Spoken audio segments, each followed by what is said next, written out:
Welcome to Windchime Storytime. I'm David. And I'm Reese. Today we are reading Alice in Wonderland by Lewis Carroll, Chapter 11, Who Stole the Tarts? Let's join Alice as she gets seated at the trial. The King and Queen of Hearts were seated on their throne when they arrived, with a great crowd assembled about them, all sorts of little birds and beasts, as well as the whole pack of cards.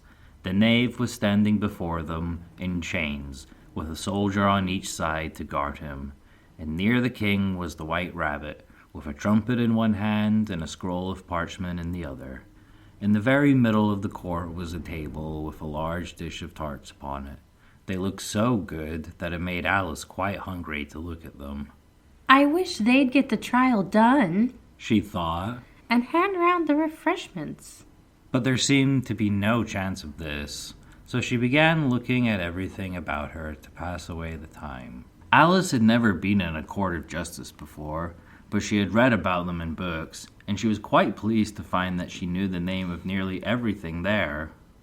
That's the judge, she said to herself, because of his great wig. The judge, by the way, was the king, and as he wore his crown over his wig, he did not look at all comfortable, and it was certainly not becoming. And that's the jury box, thought Alice. And those 12 creatures. She was obliged to say creatures, you see, because some of them were animals and some were birds. I suppose they are jurors. She said this last word 2 or 3 times over to herself, being rather proud of it, for she thought, and rightly too, that very few little girls of her age knew the meaning of it at all. However, jurymen would have done just as well. The 12 jurors were all writing very busily on slates. What are they doing? Alice whispered to the Griffin. They can't have anything to put down yet before the trial's begun. They're putting down their names, the Griffin whispered in reply, for fear they should forget them before the end of the trial. Stupid things, Alice began in a loud, indignant voice, but she stopped hastily, for the white rabbit cried out, "Silence in the court!"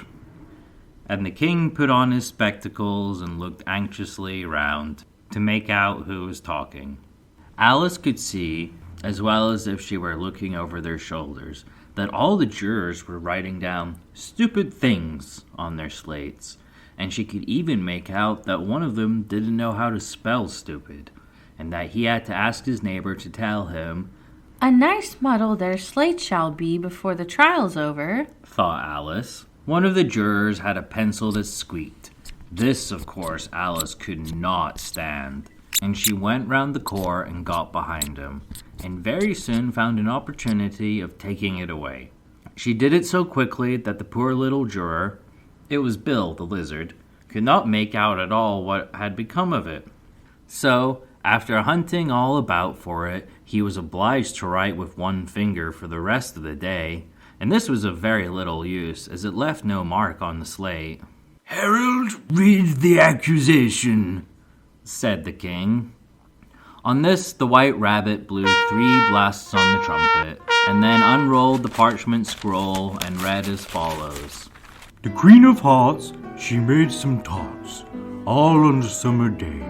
The Knave of Hearts, he stole those tarts, and took them quite away." "Consider your verdict," the king said to the jury. Not yet, not yet," the rabbit hastily interrupted. "There's a great deal to come before that." "Call the first witness," said the king, and the white rabbit blew 3 blasts on the trumpet and called out, "First witness?" The first witness was the Hatter. He came in with a teacup in one hand and a piece of bread and butter in the other. "I beg your pardon, your majesty," he began, "for bringing these in, but I hadn't quite finished my tea when I was sent for." "You ought to have finished," said the king. "When did you begin?" The Hatter looked at the March Hare, who had followed him into the court, arm in arm with the Dormouse. 14th of March, I think it was, he said. 15th. said the March Hare. 16th. Added the Dormouse.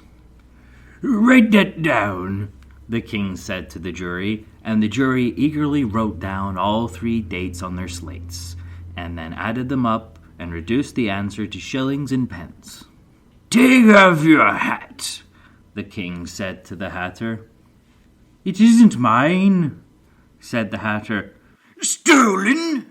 The king exclaimed, turning to the jury, who instantly made a memorandum of that fact. I keep them to sell, The Hatter added as an explanation. I've none of my own. I'm a hatter. Here the queen put on her spectacles and began staring at the Hatter, who turned pale and fidgeted. Give your evidence, Said the king. and don't be nervous, or I'll have you executed on the spot. This did not seem to encourage the witness at all. He kept shifting from one foot to the other, looking uneasily at the queen, and in his confusion he bit a large piece out of his teacup instead of the bread and butter. Just at this moment, Alice felt a very curious sensation, which puzzled her a good deal, until she made out what it was. She was beginning to grow larger again, and she thought that at first she would get up and leave the court. But on second thoughts, she decided to remain where she was as long as there was room for her, I wish you wouldn't squeeze so. said the Dormouse, who was sitting next to her. I can hardly breathe. I can't help it. Said Alice very meekly. I'm growing. You know right to grow here. Said the Dormouse. Don't talk nonsense. Said Alice more boldly. You know you're growing too. Yes, but I grow at a reasonable pace. Said the Dormouse. Not in that ridiculous fashion. And he got up very sulkily and crossed over to the other side of the court. All this time the queen had never left off staring at the Hatter, and just as the Dormouse crossed the court, she said to one of the officers of the court, Bring me the list of the singers in the last concert. on which the wretched Hatter trembled so that he shook both his shoes off. Give your evidence, The king repeated angrily. or I'll have you executed whether you're nervous or not. I am a poor man, your majesty, the Hatter began in a trembling voice, and I hadn't begun my tea, not above a week or so, and what with the bread and butter getting so thin and the twinkling of the tea. The twinkling of the what? Said the king. It began with the tea, the Hatter replied. Of course twinkling begins with a T, Said the king sharply. Do you take me for a dunce? Go on. I am a poor man, the Hatter went on, and most things twinkled after that. Only the March Hare said... I didn't. The March Hare interrupted in a great hurry. You did, Said the Hatter. I deny it. Said the March Hare. He denies it, Said the king. Leave out that part. Well, at any rate, the Dormouse said, the Hatter went on, looking anxiously round to see if he would deny it too, but the Dormouse denied nothing, being fast asleep. After that, continued the Hatter, I cut some more bread and butter. But what did the Dormouse say? One of the jury asked. That I can't remember, said the Hatter. You must remember, remarked the king, or I'll have you executed. The miserable Hatter dropped his teacup and bread and butter and went down on one knee. I am a poor man, your majesty, he began. You're a very poor speaker, said the king. Here one of the guinea pigs cheered and was immediately suppressed by the officers of the court. As that is rather a hard word, I will just explain to you how it was done. They had a large canvas bag which tied up at the mouth with strings. Into this they slipped the guinea pig head first and then sat upon it. I'm glad I've seen that done, thought Alice. I've so often read in the newspapers, at the end of trials, there was some attempts at applause which was immediately suppressed by the officers of the court, and I never understood what it meant until now. If that's all you know about it, you may stand down, continued the king. I can't go no lower, said the Hatter. I am on the floor as it is. Then you may sit down, the king replied. Here the other guinea pig cheered and was suppressed. Come, that finished the guinea pigs, thought Alice. Now we shall get on better. I'd rather finish my tea, said the Hatter with an anxious look at the Queen, who was reading the list of singers. You may go, said the king, and the Hatter hurriedly left the court without even waiting to put his shoes on. And just take his head off outside, the Queen added to one of the officers, but the Hatter was out of sight before the officer could get to the door. Call the next witness, said the king. The next witness was the Duchess's cook. She carried the pepper box in her hand.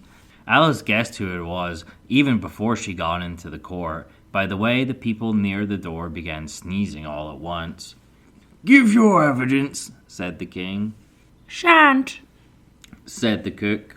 The king looked anxiously at the White Rabbit, who said in a low voice, Your Majesty, you must cross-examine this witness. Well, if I must, I must, the king said with a melancholy air, and after folding his arms and frowning at the cook till his eyes were nearly out of sight, he said in a deep voice, What are tarts made of? Pepper mostly, said the cook. Treacle, said a sleepy voice behind her. Call her that dormouse, the Queen shrieked out. Behead that dormouse! Turn that dormouse out of this court! Suppress him! Pinch him! Off with his whiskers! For some minutes the whole court was in confusion, getting the dormouse turned out, and by the time they had settled down again, the cook had disappeared. Never mind, said the king with an air of great relief. Call the next witness. And he added in an undertone to the Queen, Really, my dear, you must cross-examine the next witness. It quite makes my forehead ache. Alice watched the White Rabbit as he fumbled over the list, feeling very curious to see what the next witness would be like. For they haven't gotten much evidence yet, she said to herself. Imagine her surprise when the White Rabbit read out at the top of his shrill little voice the name Alice. Thanks for listening to Windchime Storytime. Have a pleasant day. And the next adventure's on the way. Bye.